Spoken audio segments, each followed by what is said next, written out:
dengan NIM 2304180. Di sini saya akan menjelaskan tentang sejarah pendidikan Islam. Tonton sampai selesai ya.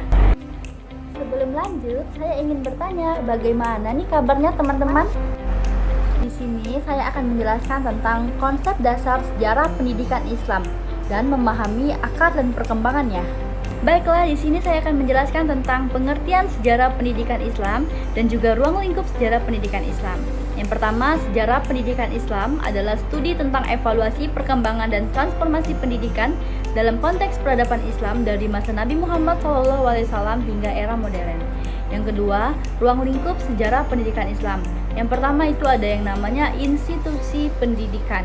Yang kedua ada yang namanya kurikulum pendidikan, dan yang ketiga adalah metode pengajaran. Dan selanjutnya, tujuan mempelajari sejarah pendidikan Islam untuk tujuan memahami kontribusi Islam dalam dunia pendidikan. Baiklah, selanjutnya saya akan menjelaskan tentang sumber-sumber sejarah pendidikan Islam. Yang pertama, untuk sumber-sumber sejarah pendidikan Islam yaitu ada yang namanya Al-Quran dan Hadis. Ini merupakan prinsip dasar pendidikan dalam Islam. Yang kedua, ada yang namanya kitab-kitab klasik. Nah, kitab-kitab klasik adalah karya ulama tentang pendidikan. Dan yang ketiga, ada yang namanya dokumen-dokumen sejarah pendidikan. Baiklah, selanjutnya saya akan menjelaskan tentang 4 periodisasi perkembangan pendidikan Islam. Yang pertama, pada masa awal, yaitu pada masa Nabi Muhammad SAW dan masa Khulafaur Rasyidin, yaitu masa pendidikan di masjid dan di rumah. Yang kedua, pada masa klasik, masa Bani Umayyah dan Abbasiyah, yaitu perkembangan madrasah dan universitas. Yang ketiga, pada masa pertengahan, yaitu masa kemunduran dan kebangkitan kembali. Dan yang keempat, terakhir, masa modern, yaitu masa reformasi dan adaptasi pendidikan. Baiklah, selanjutnya saya akan menjelaskan tentang lembaga-lembaga pendidikan Islam.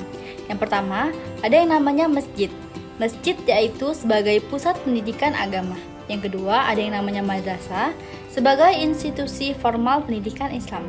Dan yang ketiga, ada yang namanya Baitul Hikmah sebagai pusat penerjemah dan ilmu pengetahuan.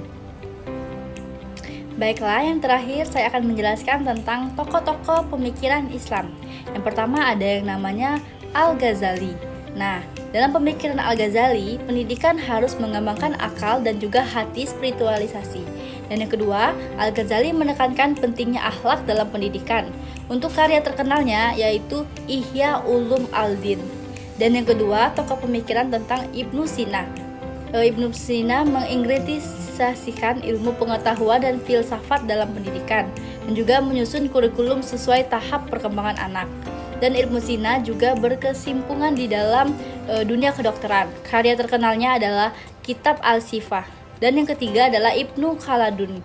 Pemikiran utamanya tentang mengkritik pemerintah yang hanya fokus pada hafalan dan menekankan pengalaman dan praktik sosial dalam belajar dan mengembangkan konsep talim dan tarbiyah. Untuk karya terkenalnya adalah Mukadimah. Baiklah teman-teman, terima kasih sudah mendengarkan penjelasan tentang sejarah pendidikan Islam. Sampai jumpa lagi.